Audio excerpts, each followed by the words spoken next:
پہلی بیوی کے ساتھ ناانصافی کرنے والوں کی بھی ہے. اگر آپ کو اللہ نے طاقت دی ہے جسمانی اعتبار سے، مالی اعتبار سے، ایک سے زیادہ شادی آپ کر سکتے ہیں.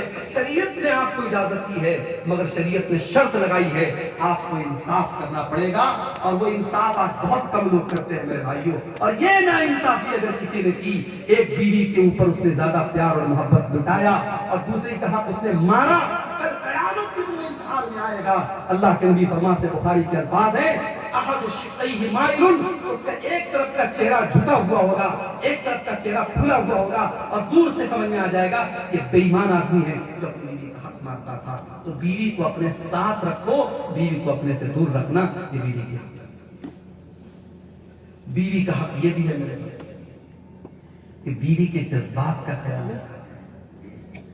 شوہر یہ سوچے کہ صاحب میں جیسا چاہتا ہوں میری بیوی ویسی ہو جائے، یہ پاسبل نہیں ہے. تم مرد ہو، وہ عورت ہے، اور عورت کے اپنے کچھ جذبات ہیں، کچھ ایموشنز ہیں. وہ کچھ نہ کچھ غلطی کرے گی، وہ کچھ نہ کچھ زبان سے کبھی ایسی بات بول دے گی جو نہیں بولنی چاہیے. اب وہ درگزر سے کام لو، نظر انداز. ایک حدیث عام طور سے لوگ بہت بیان کرتے ہیں اور عورتوں کی بڑی کمی کے طور پہ بیان کرتے ہیں کہ اللہ کے نبی نے فرمایا کہ عورت پسلی سے پیدا ہوئی. اور کون سی پسلی سے؟ سب سے اوپر والی پسلی جو سب سے زیادہ ٹیڑھی ہوتی ہے. تو عورت پسلی سے پیدا ہوئی ہے، اگر تم اس کو سیدھا کرنا چاہو گے تو توڑ دو گے، اور اس کا توڑنا طلاق ہے. یہ اللہ کے نبی کی صحیح حدیث ہے. اس میں عورت کی خرابی نہیں بیان کی گئی ہے میرے بھائی، یہ عورت کی خصوصیت بیان کی. ہمارے سینے کے اندر پسلی ہے نا، پسلی ٹیڑھی ہے تبھی تو سینے کے اندر ہے، سیدھی ہوتی تو سینے میں ایڈجسٹ ہی نہ ہوتی. تو پسلی کا ٹیڑھا ہونا یہ پسلی کی خوبصورتی ہے. اللہ کے نبی اس حدیث میں بتانا یہ چاہتے ہیں کہ عورت کا اپنا ایک مزاج ہے، اپنا ایک نیچر ہے. مردوں کو چاہیے کہ عورت کے مزاج کی رعایت کرے، عورت کے جذبات کی رعایت کرے. مسجد نبوی میں حبشی لوگ برچھی سے کھیل رہے ہیں، اللہ کے نبی دیکھ رہے ہیں. اما عائشہ کی نظر پڑی، آپ نے کہا عائشہ تمہیں بھی دیکھنا ہے کیا؟ کہا کہ ہاں یا اللہ. اللہ کے نبی کھڑے ہو گئے. اما عائشہ فرماتی ہیں میں نبی کے کندھے پہ سر رکھ کر کے حبشیوں کا کھیل دیکھ رہی، اور جتنی دیر تک میں کھیل دیکھتی رہی، میں جب تک تھک نہیں گئی اللہ کے پیارے حبیب وہاں سے نہیں بنتے. اللہ اکبر. یہ ہے شوہر کا بیوی کو خوش رکھنا، بیوی کے جذبات کے احترام میں اللہ کے نبی اتنی دیر تک کھڑے رہے. یہ آپ نے دو امت کو ایک میسج دیا. اپنے گھر میں جلاد مت بناؤ، اپنے گھر میں اپنی یہ امیج مت بناؤ. جیسے بعض لوگ کہتے ہیں جناب میری بیوی کی مجال کیا ہے کہ میرے سامنے جو ہے وہ ایک لفظ بول سکے، میں گھر میں آتا ہوں مونچھوں پر تاؤ دیتا ہوں تو میری بیوی کی جگی بن جاتی ہے. تو بھائی صاحب آپ انسان ہیں، آپ جنات ہیں، آپ اپنا ٹیسٹ کریں. جنات میں سے ہیں. انسان کے اندر رحمت، محبت اور عفو و درگزر کی صفت ہونی چاہیے. ایک بیوی کا شوہر کے اوپر یہ بھی حق ہے. تو یہ شوہر اور بیوی کے حقوق کے تعلق سے بہت ساری باتیں آئیں، متفرق باتیں بھی میں نے آپ کے سامنے رکھی ہیں. اللہ سے دعا کرتے ہیں رب العالمین جو ہم میں سے شوہر حضرات ہیں انہیں اپنے نبی کی سیرت کی روشنی میں بہترین شوہر بننے کی توفیق عطا فرما. جو ہماری مائیں بہنیں شادی شدہ ہیں اللہ انہیں ایک بیوی کا کردار نبھانے کی توفیق عطا فرمائے. جو ہمارے نوجوان لائن میں لگے ہیں اور جلد ہی انشاءاللہ وہ کسی کے شوہر بننے والے ہیں، اور جو ہماری بہنیں کسی کی بیوی بننے والی ہیں، اللہ ان آیات اور احادیث کی روشنی میں انہیں اپنے کردار کو انجام دینے کی توفیق عطا فرمائے. اس بہترین پروگرام کو منعقد کرنے میں جن بھائیوں کا تعاون رہا، جن بھائیوں کی کوشش رہی، محنت رہی، مہینوں سے لگے رہے، اللہ ان کی محنتوں کو قبول فرمائے. کل ابھی دوسرا دن اس پروگرام کا باقی ہے. اللہ امن و سلامتی کے ساتھ اس دوسرے دن کے بھی پروگرام کو تکمیل تک پہنچائے. رب العالمین ہم سب کو کہنے سننے سے زیادہ عمل کی توفیق عطا فرمائے. اللہ ہمارے بیماروں کو شفا عطا فرمائے. ہم میں سے جو روزی روٹی سے پریشان ہیں اللہ ان کے کاروبار میں برکت نصیب فرمائے. اللہ ایمان کے ساتھ ہم سب کو دنیا میں زندہ رکھے اور ایمان پر ہم سب کا خاتمہ فرمائے. آمین. ربنا تقبل منا انك انت السميع العليم وتب علينا انك انت التواب الرحيم. وصلى الله تعالى على نبينا محمد وآله وصحبه اجمعين. والسلام عليكم ورحمة الله.